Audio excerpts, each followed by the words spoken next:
সুপ্রিয় শিক্ষার্থী, আসসালামু আলাইকুম। আমরা আজকে আলোচনা করব পদার্থবিজ্ঞান দ্বিতীয় পত্রের তাপগতিবিদ্যা অধ্যায় থেকে। তাপগতিবিদ্যা অধ্যায় থেকে আজকের আমাদের আলোচ্য বিষয় হচ্ছে মোলার আপেক্ষিক তাপ, সিফি এবং সিবি এর অনুপাত, এবং সেখান থেকে সিফি এর মান নির্ণয়, সিবি এর মান নির্ণয়। কোন সমীকরণকে ব্যবহার করব? সিফি মাইনাস সিবি সমান আর। এই আদর্শ গ্যাসের এই সমীকরণটাকে আমরা ব্যবহার করে আমরা সিফি ও সিবি এর মান নির্ণয় করব। তো আমরা জানি মোলার আপেক্ষিক তাপ গামার ক্ষেত্রে আমরা জানি গামা সমান গামা কি বা কাকে বলে? গামা হচ্ছে স্থির চাপে মোলার আপেক্ষিক তাপ এবং স্থির আয়তনে গ্যাসের মোলার আপেক্ষিক তাপের অনুপাতের নাম হচ্ছে গামা। এখন এখান থেকে এই গামার এই সমীকরণ থেকে আমরা একবার সিবি নিব, একবার সিফি নিব।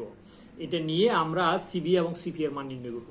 তো আমরা জানি আদর্শ গ্যাসের সমীকরণ সিফি, এখান থেকে যদি আমরা সিফি বের করি তাহলে গামা সিবি, আর সিফি মাইনাস সিবি, এই সিফি মাইনাস সিবি এই সমীকরণকে যদি আমরা ব্যবহার করি তাহলে এখানে সিফি এর মান আমরা বসাইতে পারি। সিফি এর মান গামা সিবি। সিবি কমন নিলে এখান থেকে সিবি কমন নেওয়ার পর হবে gamma minus one into R. তাহলে সিবিটা রেখে দিলে R divide by gamma minus one. তাহলে আমরা দেখতেছি যে স্থির আয়তনে গ্যাসের মোলার আপেক্ষিক তাপ হচ্ছে আদর্শ গ্যাস ধ্রুবক এবং গামা মাইনাস ওয়ান এই দুইটার অনুপাতের সমান। এরপর আমরা এখান থেকে বের করবো সিফি এর মান। তো আবার আমরা জানি সিবি সমান সিফি ডিভাইড বাই গামা। অর্থাৎ এই সমীকরণ থেকে যদি আমরা সিবি এর মান নির্ণয় করি, সিবিটা এখানে আসলে গামাটা সিবি এর জায়গায় যাবে। তার মানে আমরা পাইতেছি সিবি সমান সিফি ডিভাইড বাই গামা। এবার ওই আবার আদর্শ গ্যাসের এই সমীকরণটা থেকে আমরা যদি মান বসাই দিই, এই সিবি এর মান সিফি ডিভাইড বাই গামা, এখান থেকে আমরা আবার সিফি কমন নিতে পারি। সিফি কমন নিলে আমাদের রাশি হবে CV gamma minus one divide by gamma সমান আর। এখান থেকে সিবি রেখে দিলে এই সংখ্যাটা এখানে ভাগ, এটার সাথে গুণ সম্পর্ক আছে, এটা ভগ্নাংশ, এটা উল্টে যাবো। ওখানে গেলে গামা মাইনাস ওয়ান আসবে নিচে, গামা যাবো উপরে। তাহলে আমরা সিফি সমান কত পাইছি? সিফি সমান পাইছি gamma R divide by gamma minus one. তার মানে কি R divide by gamma minus one ছিল মূলত সিবি। তাহলে এখান থেকে আমরা দেখতেছি যে স্থির চাপে মোলার আপেক্ষিক তাপটা স্থির আয়তনে মোলার আপেক্ষিক তাপ থেকেও গামা গুণ বড়। এখন আমরা বিভিন্ন প্রকার গ্যাসের ক্ষেত্রে এই সিফি এবং সিবি এর মান ব্যবহার করে গ্যাসের ধারণাগুলো আমরা অর্জন করব। এখন ধরো প্রথমে আমরা যদি বলি যে পারমাণবিক গ্যাসের ক্ষেত্রে সিবি সমান অর্থাৎ স্থির আয়তনে মোলার আপেক্ষিক তাপের মান হচ্ছে thrice R divide by two. এই thrice R divide by two যদি সিবি এর মান হয়, এই মানটা আমরা মুখস্থ মনে রাখবো। এই মানটাকে ব্যবহার করে আমরা এই সমীকরণের মধ্যে যদি বসাই, এই সিফি মাইনাস সিবি সমান আর, এই জায়গাতে যদি আমরা সিবি সমান thrice R divide by two বসাই তাহলে আমাদের সিবি সমান কত হবে? এটা পক্ষান্তর করার পরে মাইনাস আছে, এটা এখানে তাহলে প্লাস হয়ে যাবে। তাহলে R plus thrice R divide by two যোগ করলে হবে 5 আর ডিভাইড বাই 2। এবার আমরা গামা সমান জানি সিফি ডিভাইড বাই সিবি। এই সিফি এর মান 5 আর ডিভাইড বাই 2, সিবি এর মান থ্রাইস আর বাই 2। এই মানটা যখন আমরা এখানে বসাবো 5/3 ভাগ করলে 1.67। তাহলে আমরা এখান থেকে যেটা বুঝি সেটা হচ্ছে যে এক পারমাণবিক গ্যাসের ক্ষেত্রে গামায়ের আমরা একটা মান পাইছি। এক পারমাণবিক গ্যাসের ক্ষেত্রে কি পেয়েছি? গামায়ের একটা মান পাইছি, সেটা হচ্ছে 1.67।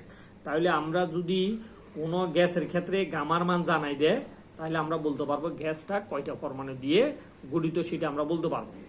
এরপরে আমরা যদি বলি দ্বিপারমাণবিক গ্যাস, তাহলে দ্বিপারমাণবিক গ্যাসের ক্ষেত্রে এই সিবি সমান 5 আর ডিভাইড বাই 2।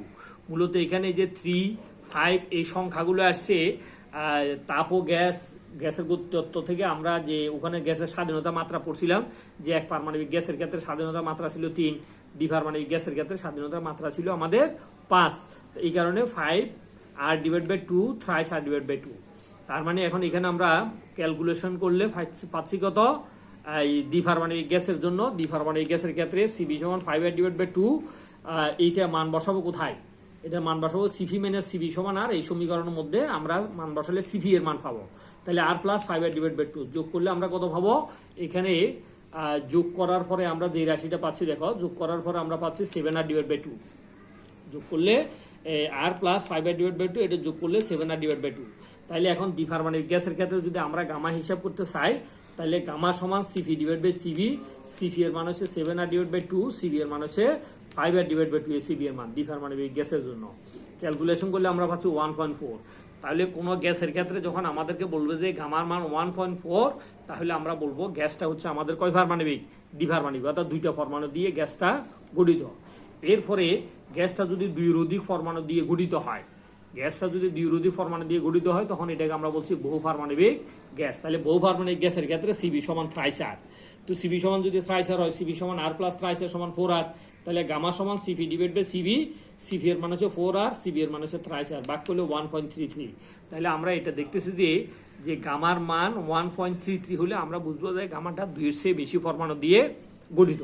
তাহলে এখন এখান থেকে মূলত আমরা কি জানলাম, অর্থাৎ গামায়ের সম্পর্কে আমাদের কি ধারণা হলো? গামা সম্পর্কে আমাদের ধারণা হলো যে গামার মান জানলে আমরা গ্যাস সম্পর্কে জানতে পারি। তার মানে গামার মান থেকে আমরা যে কোনো গ্যাসের আণবিক বিন্যাস সম্পর্কে ধারণা পাই। কিরকম? গামার মান থেকে আমরা বলতে পারবো গ্যাসটা কি একটা পরমাণু দিয়ে গঠিত, গ্যাসটা কি 2টা পরমাণু দিয়ে গঠিত, গ্যাসটা কি 3টা পরমাণু দিয়ে গঠিত, সেটা গামার মান থেকে আমরা কি করতে পারি? জানতে পারি।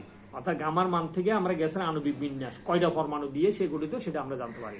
এরপরে গ্যাসের শব্দের বেগের মান, অর্থাৎ কোনো গ্যাসের বিদ্যুৎ দিয়ে যখন শব্দের বেগ প্রবাহিত হয় তখন সে শব্দের বেগ ওই গ্যাসের গামায়ের উপরে কি নির্ভরশীল, গামায়ের মানের উপরে শব্দের বেগটা কি নির্ভরশীল।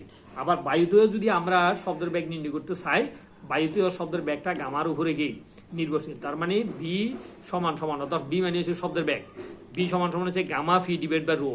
এখানে গামা হচ্ছে স্থির চাপে মোলার আপেক্ষিক তাপ, স্থির আয়তনে গ্যাসের মোলার আপেক্ষিক তাপের অনুপাত, ফি হচ্ছে চাপ, আর রো হচ্ছে গ্যাসের কি ঘনত্ব, অথবা বায়ু হলে বায়ুর ঘনত্ব, যে বায়ুর ভিতর দিয়ে শব্দটা কি হচ্ছে এক স্থান থেকে অন্য স্থানে সঞ্চালিত হচ্ছে। তাহলে আমরা এখান থেকে গামায়ের মান জানলে আমরা বায়ুতে শব্দের ব্যাগটাও গে যথাযথভাবে আমরা শব্দের ব্যাগটাও নির্ণয় করতে পারবো। এরপর আমরা জানি রুদ্ধতাপীয় পরিবর্তনের সময় গ্যাসের চাপ ও আয়তন, রুদ্ধতাপীয় পরিবর্তনের সময় গ্যাসের চাপ ও আয়তনের সম্পর্ক গামার উপরে নির্ভরশীল, যেটা আমরা এর আগে একটা ক্লাসে প্রতিপাদন করেছিলাম, ফি বি গামা সমান ধ্রুবক। তার মানে এই ফি বি গামা, এখানে ফি হচ্ছে চাপ, বি হচ্ছে গ্যাসের আয়তন, তাহলে চাপ আয়তনের মানটা গামা এর উপরে কি নির্ভরশীল। তাইলে আমরা এখান থেকে দেখতে পাচ্ছি যে গ্যাসের মোলার আপেক্ষিক তাপ থেকে আমরা গ্যাসের আণবিক গঠন সম্পর্কে কি করতে পারি? জানতে পারি। কিভাবে? গামার মান জানলে। গামার মান জানলে যে আমরা এগুলো সবগুলো জানতে পারবো। তাহলে এই গামায়ের ব্যবহার সম্পর্কে এটা 2 নম্বরের কোশ্চেন আসতে পারে।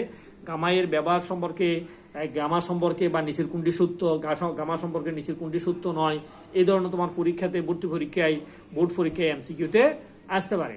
তাহলে ধন্যবাদ সবাইকে, খোদা হাফেজ।